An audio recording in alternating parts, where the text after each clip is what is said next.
Anaa fi abbaan warraa kiyya jaalalaan waggaa 4 waliin turre. Osoo akkanatti jirruu gara bultii ijaarratutti walii galle.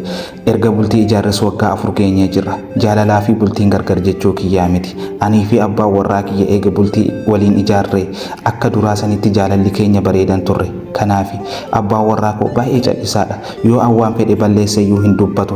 Kanaafu olaantummaan ani isarratti qabu natti mul'achuu jalqabe. Hiriyoonni kootis ilaalanii ati goota jedhanii ragaa naa bahuu jalqaban.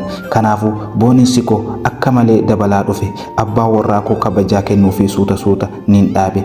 Bakka fedhe tures galgala galuu jalqabe. Maarree abbaan warraa koo kanas aareetuma cal'isa. Gaaf tokko sirriitti halkaneessee ani gale. Maarree abbaan warraa koo akkas naan jedhe. Ati bultii kee maaf hin kabajne? Jaalala durii san eessa goote naan jedhe. Ani cal'isee isa tuffadhee balbala darbee ol seene. Innis gaafa jalqabaa na kabalee alatti ganna darbee balbala cufatee ana ala bulchee ofii mana keessa bule. Maarree booda ganamarratti maatiin dhufanii poolisii fidanii isa hidhan. Booda isa baasisiisee akka nikaa narraa buusu gaafadhe. Booda hiriyoonni koo sirrii goote naan jedhu. Akkamittiin akkas si godha? Waagaa ofii argate jedhanii harka naa dhayu. Booda innis gaddaatuma qabeenya waliin qabnu naa qoodee addaan deemne. Maarree waggaa tokkoon booda inni jaartii biraa fuudhee ijoollee argatee jireenya gaarii waliin jiraataa jira. Ani garuu jireenyi kiyya ni bade.